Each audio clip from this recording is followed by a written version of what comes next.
अंदाज नया, माध्यम नया, पॉलिटिक्स वाला।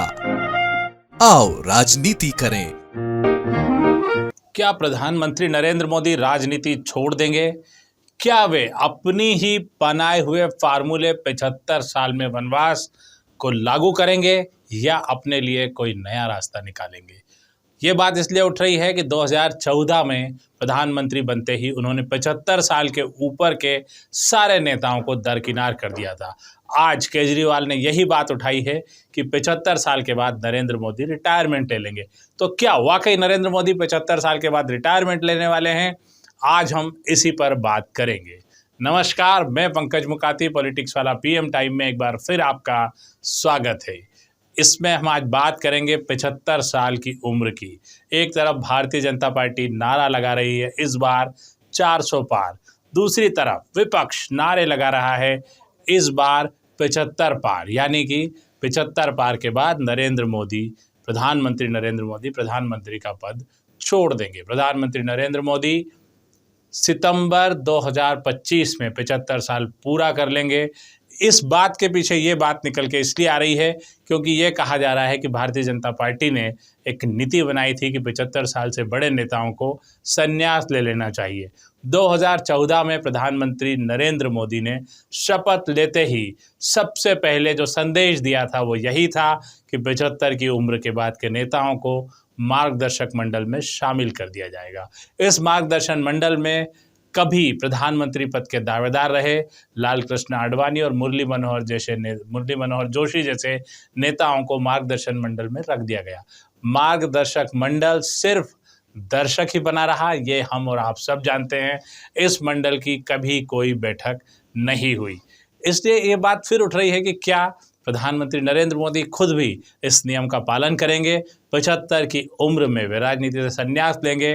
चूंकि वो कहते हैं कि मोदी की गारंटी, तो क्या मोदी अपनी ही कही हुई इस गारंटी को पूरा करेंगे? क्या वो 75 की उम्र में संन्यास लेंगे? सबसे बड़ा सवाल आज का यही है। हालांकि गृह मंत्री अमित शाह ने तत्काल अरविंद केजरीवाल की बात का जवाब दिया और स्पष्ट कर दिया कि प्रधानमंत्री नरेंद्र मोदी बने रहेंगे।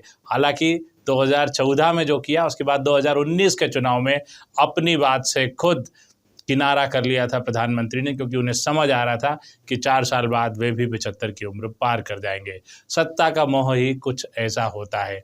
2018 में कुछ विधानसभा चुनावों की जीत के बाद प्रधानमंत्री ने भाजपा कार्यालय जाकर जो कहा था उससे भी ये संकेत साफ मिल गए थे। तब प्रधानमंत्री नरेंद्र मोदी ने ये कहा था कि लोग कह रहे हैं, विपक्ष कह रहा है मर जा, पर जनता कह रही है मोदी बार बार आ, मोदी लौट के आ। तभी उन्होंने संकेत दे दिया था कि वे 75 की उम्र में संन्यास नहीं लेने वाले हैं। अब हम एक लंबी फहरिस्त देखते हैं कि किन वरिष्ठ नेताओं को इस 75 की उम्र के फेर में बाहर कर दिया गया। इन नेताओं में सबसे पहले लालकृष्ण आडवाणी, इसके बाद मुरली मनोहर जोशी, सुमित्रा महाजन, जसवंत सिंह, यशवंत सिन्हा जैसे बड़े नेता शामिल रहे जिन्हें किसी तरह का मंत्री पद या कोई भी पद नहीं दिया गया। इसके बाद बारी आती है बी कैटेगरी के नेताओं की, यानी नंबर 2 के नेताओं की, राज्यों के नेताओं की। तो उसमें धूमल, कल्याण सिंह जैसे नेता रहे। मध्य प्रदेश में बाबूलाल गौर को सिर्फ उम्र के कारण टिकट नहीं दिया गया था, जिसका उन्होंने विरोध किया। भारतीय जनता पार्टी के एक और वरिष्ठ नेता मध्य प्रदेश के सरताज सिंह भी टिकट से इसी कारण से वंचित किए गए थे। राघव जी भी लगभग इसी कारण से टिकट से वंचित रहे। और इन तीनों लोगों ने अपने अपने समय पर अपनी उम्र की आवाज़ उठाई कि मैं 75 का हूं, लेकिन मैं चुनाव लड़ सकता हूं। उसके बाद कैलाश जोशी भी इसी नीति के तहत टिकट पाने से वंचित रहे। ऐसे में जब इतने कद्दावर नेताओं को पार्टी किनारे कर सकती है, तो क्यों प्रधानमंत्री नरेंद्र मोदी को 75 की उम्र में संन्यास लेकर एक ट्रेंड सेट करना चाहिए, एक मिसाल कायम करनी चाहिए। और जब प्रधानमंत्री शब्दों कहते हैं कि मोदी की गारंटी है, मोदी की गारंटी है, जो कहते हैं वो करते हैं, तो आज 75 साल की उम्र की जो गारंटी है वो क्या प्रधानमंत्री पूरी करेंगे या अपने लिए गारंटी को वारंटी में बदल लेंगे? आप लोग जानते ही होंगे कि बिजनेस में गारंटी और वारंटी प्रोडक्ट में क्या परिभाषा है। गारंटी जो होती है उसमें प्रोडक्ट पूरा बदल के दिया जाता है किसी तरह की कमी पर, और वारंटी में प्रोडक्ट की केवल रिपेयरिंग होती है। तो यहाँ पर 75 साल की उम्र की जो प्रोडक्ट की बात भारतीय जनता पार्टी में कही है, तो उस पर बहुत कम संभावना है कि प्रधानमंत्री इसे गारंटी के तौर पर लेकर पूरा करेंगे। निश्चित तौर पर वैसे वारंटी के तौर पर इसमें कोई रास्ता निकालेंगे, इसकी कोई मरम्मत करेंगे और पद पर बने रहेंगे। अब देखिए, इसको अगर समझेंगे तो हम एक बार फिर से इसकी पूरी सूची आपको बताते हैं कि 75 पार में किन नेताओं को किनारा किया पार्टी ने। लाल कृष्ण आडवाणी, मुरली मनोहर जोशी, आनंदीबेन पटेल जो गुजरात की मुख्यमंत्री थी, पद से इसी फार्मूले की वजह से हटना पड़ा। उन्होंने बाकायदा सोशल मीडिया पर यह कहा कि मेरी उम्र 75 साल हो गई, इसलिए मैं पद छोड़ रही हूँ। नजमा हेपतुल्ला मध्य प्रदेश से राज्यसभा सांसद थी, केंद्र में अल्पसंख्यक मामलों की मंत्री थी। उन्होंने भी 75 की उम्र पर न चाहते हुए भी पद छोड़ा था या छोड़ना पड़ा था।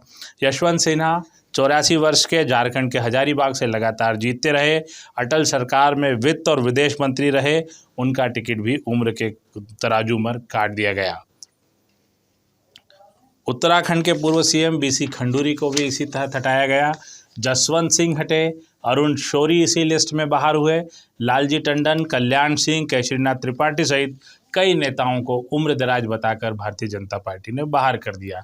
इसके बाद सुमित्रा महाजन, जिनका लोकसभा टिकट, जो लोकसभा स्पीकर रही, 8 बार इंदौर से सांसद रही, उनका टिकट भी भारतीय जनता पार्टी ने काट दिया उम्र के तकाजे पर। हालांकि सुमित्रा महाजन अंतिम समय तक सक्रिय रही कि उन्हें टिकट मिलना चाहिए। उन्होंने मराठी समाज की तरफ से इस बात के लिए लगातार लॉबिंग भी की, पर 75 के फार्मूले से वो नहीं बच सकी। मध्य प्रदेश में सरताज सिंह और बाबूलाल गौर इसी नीति के तहत राजनीति से बाहर हो गए। हिमाचल प्रदेश के पूर्व मुख्यमंत्री शांता कुमार भी इसी फार्मूले से बाहर हुए। प्रेम कुमार धूमल भी इसी फार्मूले से बाहर हुए। लेकिन इसके बाद भी कुछ नाम चलते रहे। मध्य प्रदेश के पिछले विधानसभा चुनाव में, यानी कि 2023 के विधानसभा चुनाव में, कुछ उम्रदराज नेताओं को भी पार्टी ने टिकट दिया और वे चुनाव लड़े। यहाँ पर यह बात बहुत स्पष्ट है कि भारतीय जनता पार्टी या कोई भी राजनीतिक दल अपने हिसाब से नियम कायदों में बदलाव करता रहता है, वो उसके लिए स्वतंत्र भी है। तो ये तो बात हुई कि 75 की उम्र में मोदी संन्यास लेंगे या नहीं। लेकिन आज अरविंद केजरीवाल ने एक और बात कही है कि प्रधानमंत्री Narendra Modi one nation one leader का फार्मूला लाना चाहते हैं। वे खुद पद छोड़ देंगे 2025 में और अमित शाह को प्रधानमंत्री बनाएंगे। उन्होंने ये भी कहा कि वे किसी भी बड़े नामी मुख्यमंत्री को, जिसका बड़ा तेजी से नाम बढ़ रहा हो, उसको प्रधानमंत्री नरेंद्र मोदी पद पे नहीं बने रहने देते हैं। उन्होंने कहा कि मध्य प्रदेश के मुख्यमंत्री शिवराज सिंह चौहान को हटा दिया गया, जबकि उनके चेहरे पर जीत मिली, क्योंकि वे लार्जर देन लाइफ, मोदी से भी बड़ा चेहरा हो रहे थे। उनको दरकिनार कर दिया गया और उनको मुख्यमंत्री पद से हटा दिया गया। अरविंद केजरीवाल ने यह भी कहा कि योगी आदित्यनाथ भी लोकसभा चुनाव के 2 या 3 महीने के बाद पद से हटा दिए जाएंगे, क्योंकि वे हिंदुत्व का बड़ा चेहरा बनकर सामने आ रहे हैं। तो क्या वाकई योगी आदित्यनाथ को हटा दिया जाएगा? इसी श्रेणी में गोवा के पूर्व मुख्यमंत्री मनोहर पर्रिकर का नाम भी है। उन्हें गोवा की राजनीति से हटाकर केंद्र की राजनीति में लाया गया। उसके पीछे भी यही बताया गया कि उनकी बढ़ती लोकप्रियता किसी भी राज्य में प्रधानमंत्री नरेंद्र मोदी और अमित शाह की जोड़ी को ठीक नहीं लगती है। आज के लिए इतना ही। 75 साल की उम्र और वन नेशन वन लीडर पर जो चर्चा है, ये आगे भी निश्चित तौर पर बढ़ती रहेगी। इसमें किस दिशा में हम जाएंगे, पॉलिटिक्स वाला का ये मत है कि राजनीति में उम्र तय होनी चाहिए। 75 की उम्र एक ठीक ठाक उम्र है और इसमें संन्यास लेकर प्रधानमंत्री नरेंद्र मोदी को भी एक मिसाल कायम करनी चाहिए। आज के लिए इतना ही। अगली बार एक नए विषय के साथ फिर आपसे रूबरू होंगे। शुक्रिया, धन्यवाद।